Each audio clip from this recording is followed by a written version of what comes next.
Let them have their borders. But I don't think our soldiers should be there for the next 50 years guarding a border between Turkey and Syria when we can't guard our own borders at home. I don't think so.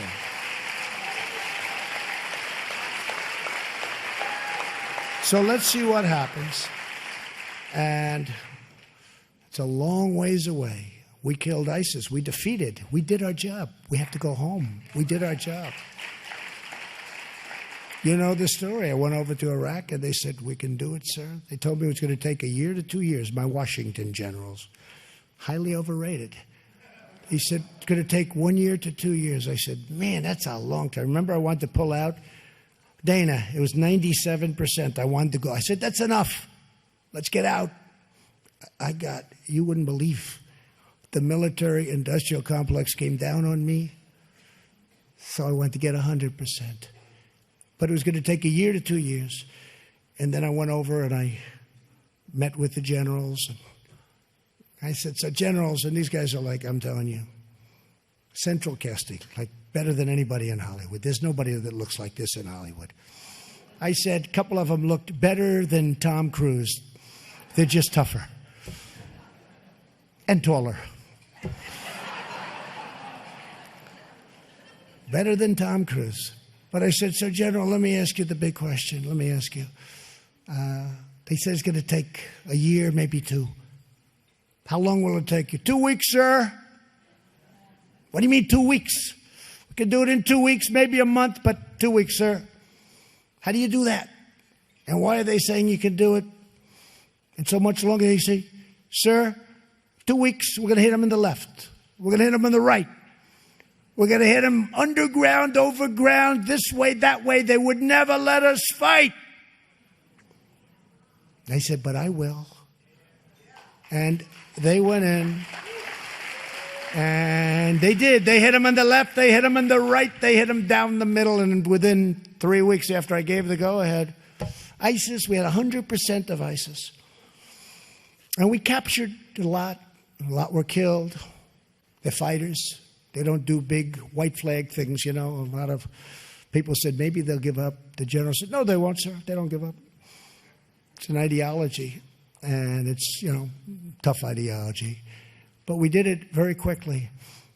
And so we did what we should have done. Most of these fighters came from Europe. They came from Germany. They came from France. They came from many countries in Europe. And I called them. I said, "You got to take back your fighters." They said, "Nope, we don't want them." I said, "You don't understand. We're not going to take the fighters.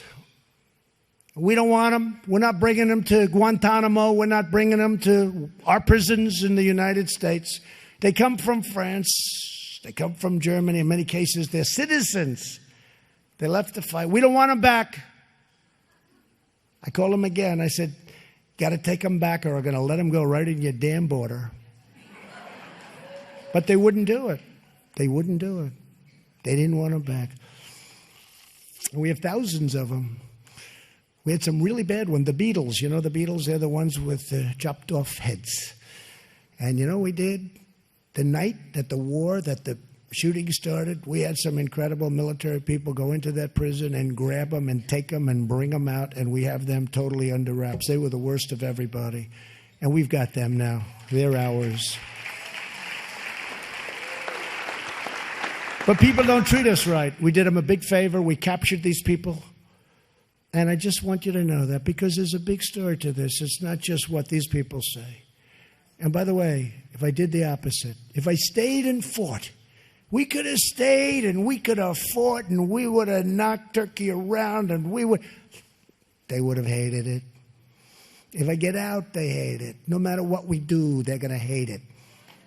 Okay, no matter what decision we made. And if I'm right, and if the Kurds do back up, and we hope they do, I hope they do, because it's very hard to beat a force where they have planes and they don't, where they have weapons that the Kurds don't have. We've paid a lot of money to the Kurds over the years. And don't forget, they're fighting for their land. They haven't helped us fighting for our land. They're fighting for their land, and that's good. But we've helped them. But no matter what we did, the media will say it's the wrong decision. I see it. Makes no difference.